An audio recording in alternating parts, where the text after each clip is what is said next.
どうぞよろしくお願いします。お願いします。マイクをもらって今気づいたんですが、ここについて、そう。茂郎先生、これが携帯になると。ここにずっとここにポケットに入れてましたけど。いやいやだからそこら辺はねどうするかなんですけどね。僕もね一応ここについてるんですが、なんですか今日本ではこういうふうに腰になんか下げるのが流行ってるんですかね。で昔はね抱っこちゃん人形っていうのがあって、ここにつけてましたから、それから考えたらこれ持ち歩くのは全く不自然じゃないですよね。これ差し込みやすくなってますよね。先端が。これ本当はこうやって入れるんですよ。こうやってここら辺にこうやって入れておくとちょうどいいんですよね。これね、先生のファッションと相まってかなりのビジュアル系に今なってます。これなかなかいいですね。いいですね、それね。いつも思いますけど、共通点を感じるところはすごくあるんですね。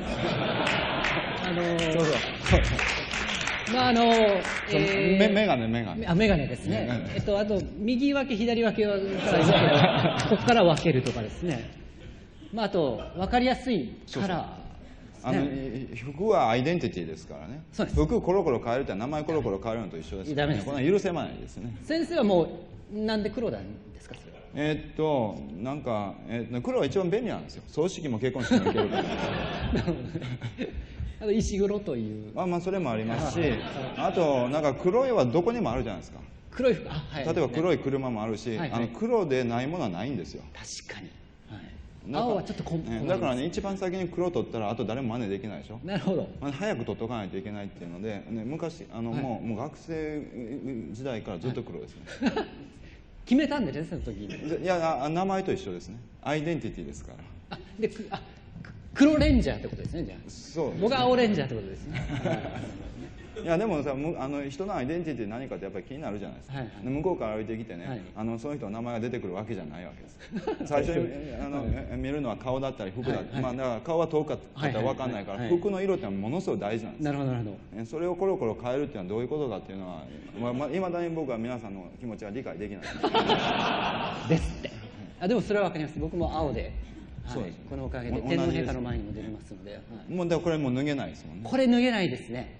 自分のイベントに入るときに警備員に止められたこともあります。これ絶対わからない。ただ僕この間ちょっとね、お話しさせてもらってちょっとだけ裏切られたなと思ったのは、家帰ったら脱ぐでしょ。そりゃそう。私家帰っても脱がないです。あれパジャマも黒ですかもしかして。ありとあらゆるもの黒で。あら僕は逆でパジャマはオレンジなんです。これは補色を着たくなるんですね。寝具って最近ね僕ジャンパー買ったんですけど内側オレンジでしたね。黒とオレンジっていいですよね。なんか黒とオレンジいいです。ちなみに先生今日下着の色はそんなのは昔から黒で。だって例えばね家で火事が起こったらどうします？家で火事が起こった自分家が火事だったらですか？例えばそれは火を消しますよ。いやそれはそうなんですけど。いや逃げるじゃないですか。あまりにもすごいと逃げますね。その時に白い下着着てたら着替えないといけないでしょ。ちょっと待って。そっか黒だとこれは海水パンツですって言えるってことですか？いや私だっても分かるしそうですよね。ランニングの振りもできますし。なるほどなるほど。白だと確かに下着になっちゃいます。アイデンティティを失った状態で世の中で出たくないわけです。そう質問。先生はパッと目が覚めた時からもう外界なんですか？つまり、外に出たくプライベートというのはだってどういうことですかね。そうですね。自分裸の自分見たくないのかもしれないですね。でもとはいえ目が覚めた時にまず自分だ世界だっていう認識がある。さっきと同じなんですよ。要するに丸裸の自分にアイデンティティを感じられない。もう少し質問。正確に言うとその丸裸の自分ってどういう状態？肩書きもないし何にもないただの肉の塊ってやつ。肉の塊。だから服を着るとなんか社会的にアイデンティティをちょっと持てるような気がするわけですね。コスプレということ。そうですね。だからずっとコスプレしてるようなもんです。わかります。それも僕も言われるんです。本当の土佐さんはどこにいるんですかって。そう、僕それね逆に質問なんですよね、だからすごいなんか硬派なメディアアーティストじゃないですか、ちょっと誤解されてるじゃないですか、テレビで。ちょっとそうですね、あえて誤解を与えてるんですか。そうですね、笑点とか出ちゃいますので。そうですね、そこはね僕と違うと、僕絶対出ないですからね。なんで先生はなぜ笑点？そこ出たらね研究費なくなっちゃいます。そういうことですね。お前だから国の研究費使って一体何に出てるんだって言われるので、そういう危険性もありますし、あとはですね、いやそれと土佐さんのやっておられるやつはまだメディアアートって分かるんですけど、私の作ってるアンドロイドは解釈書によっちゃいくらでも危ない方に解釈できるわけです。そうなんです。でそこすごく僕面白いところなんですけど、これは先生が理路整然と語ってきたからこれですけど、いきなり見たらとても奇妙なオブジェですよね、これは。いや僕のやることにはなんていうか一点の曇りもないつもりでやってるですよ。十分それは分かってるんですが、そういうものを取っ払っていきなりこれを見せられたらはあっていうものですよね。でも僕はそれがねなかなか理解できないんですけどね。その周りの方ですね。だってこれはこういうものね信じるか信じないかですよ。周りが使い出したらみんな使いますし、その深い理由なんていつもそんなに追い求めないわけですよね。オタマトーンがどうしていいのかっていうのと一緒です。これとね、未来はこれで電話する人とこれで電話してる人がいるみたいな。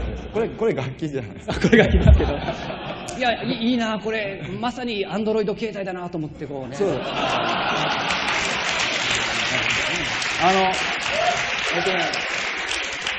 中身はアンドロイドになります。中身も、中身はアンドロイド、だから要するにややこしいですけど、中身はアンドロイドの見た目もアンドロイド。なるほど。でも実は美術史として見たとき、とても僕面白いなと思ったんです。美術の歴史っていうのは昔はやっぱりこういう人型、どの民族も必ず人型から始まって、その近代に向かって抽象に向かっていきますよね。人間がどんどん解体され、なるほど、古代に戻っちゃったわけですね。機械的な、写真術が出たら人間が描くよりもリアルに描けるから、芸術家はそこから逃亡しなきゃいけなくて、シュールレアリズムって頭の中のものを描いたり、ピカソみたいにキュビズムみたいに違う視点で描いたりっていうのがずっとあって、その具象からどんどん離れてるのに先生は具象に戻ってるな。ただね、これは少なくとも人間には見えるんですよね。見えますね。だからそこがね際なんですよね。そっか、ギリギリ人間なんですね、これは。ギリギリ人間です。ミニマルデザインっていう、ミニマルデザイン、まだ道具みたいにも見えるかもしれないんですけど、犬には見えないですよね。見えません。見えませんね。見えないですね。見えないですね。そうなんですね。ここ隠した途端にいろんなものに見えますからね。そう。僕それはね、割と意図しました。これだから角度によってはね、なんかすごくいいところとか、私はこの角度が好きとか、いろんな人がいろんなこと言うんですよ。なるほどね。ほんで例えばですね、これこうやって見てもらうと、ほらどうですか。セクシーな感じですが。だからこうパーツ見ると、いろんな想像力かきたてられるじゃないですか。僕それは多分人間の体にとっても重要だし、こういうもののデザインにとっても重要だ。なるほど。そのちょっとさっき見て思ったんですが、これを使ってお話しするときに、例えば石黒先生と僕でこれを使って話をするときに、石黒先生で喋るとこれは石黒先生に見えてくる。そうです。ここから僕の声が出ると、僕の声が僕の顔に見えるので、僕を抱いてるような気になってすごい気持ち悪くなるっていう。その話がすごく気持ち悪かったんですが。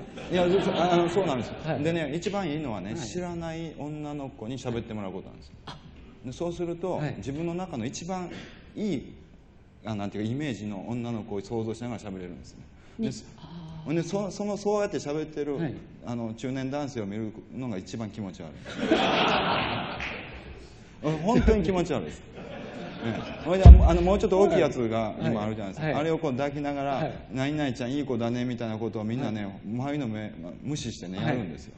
それはやっぱり日常で一番最も見れない光景だから、そうそう、普通はね出しちゃいけない表情が出ちゃうのですごい面白いですね。でも未来ではそれが、山手線でたくさん見れるという世界が。まあそうですね。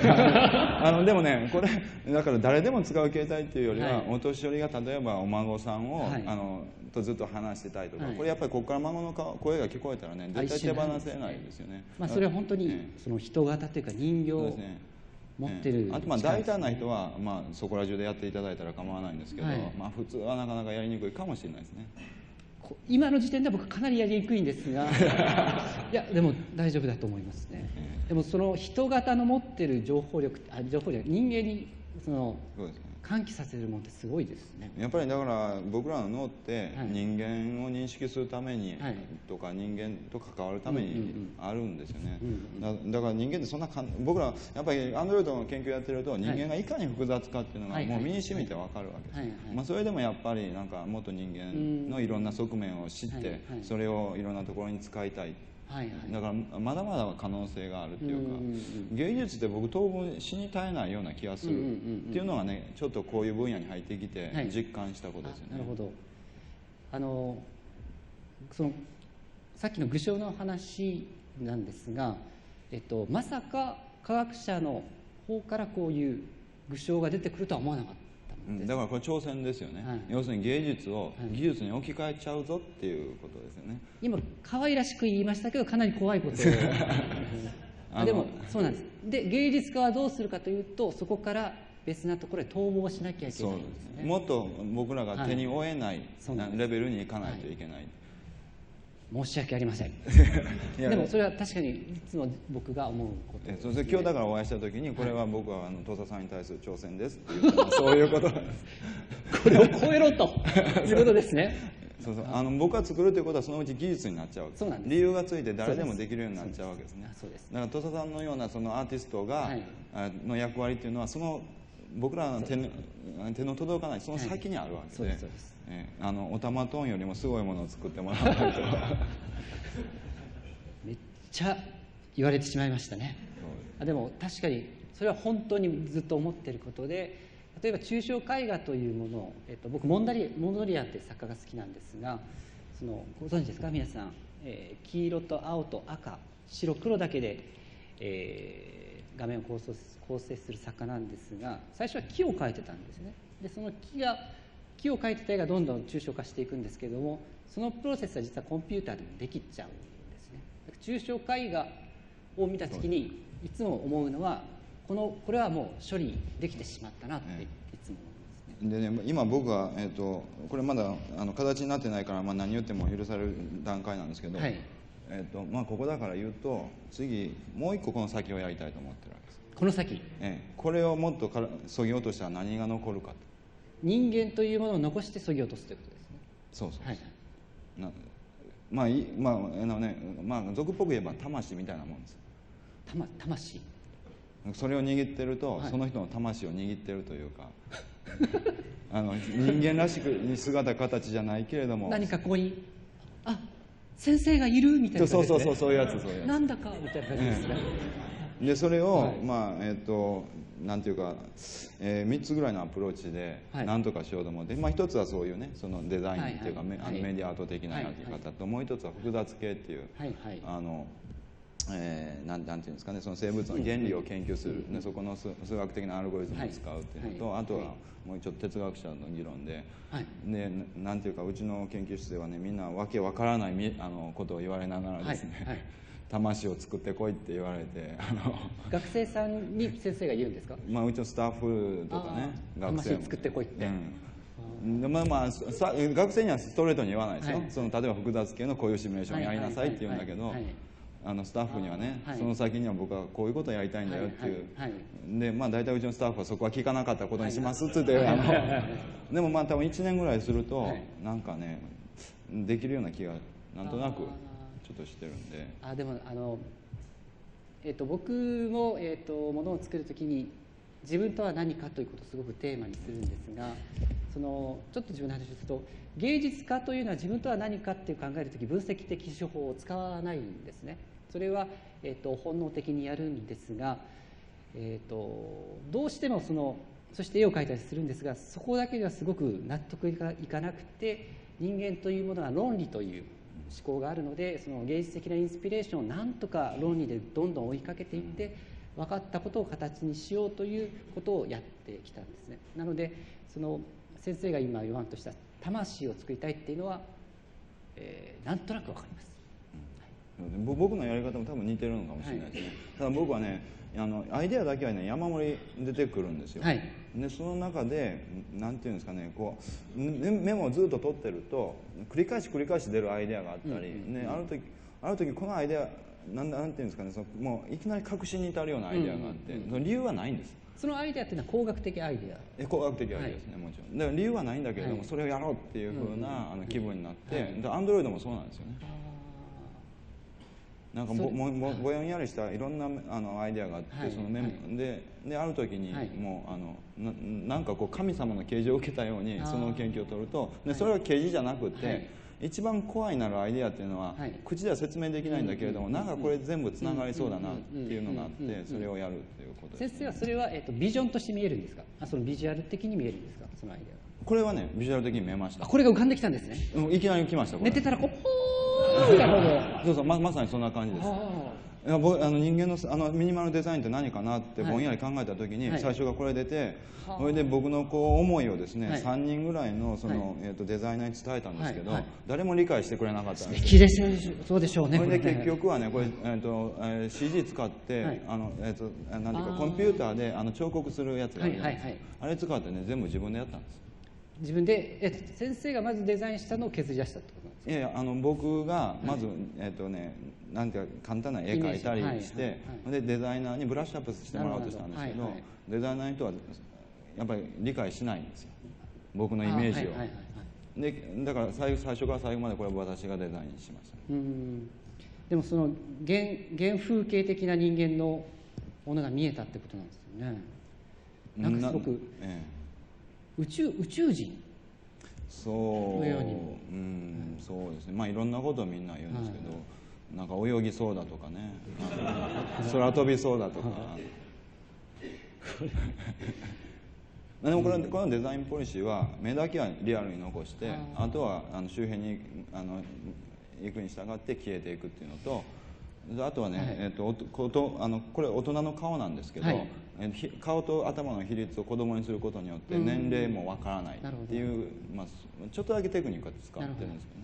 でもこういうものがもうすでに形としてこのように出てきてしまったということは、意外とこれからこれの目撃例がいろいろ出てくるかもしれないですね。そうですね。いろんなところでね。で気がついたらみんなこれ持ってる。みんなのポケットに入るかもしれないです。気がついたらあなたの枕元にこれがね。女性の方はね、これ今この状態でも触ったらね離せなくなります。確かに僕は話してませんもんね今ね。いいでしょ、なかなか。これ握り方を考えてしまいますね。ちょっと不思議な。はい。今日はじゃあそれを一人一つずつお持ち帰りになっていただくとか、そういうことはできますか？できるわけないですね。すいません。なんでだからもうちょっと待っていただいて、あと 2,3 年待っていただいて、携帯ショップにぜひ。なるほどなるほど。あと 2,3 年経つと携帯ショップで並ぶということで。10年かかるところを1年半でやるみたいな。もともとは山田社長によく言っておけば、すぐにやっていただけるかもしれません。わかりました。ありがとうございます。土佐さんと石黒先生でした。盛大な拍手をお願いします。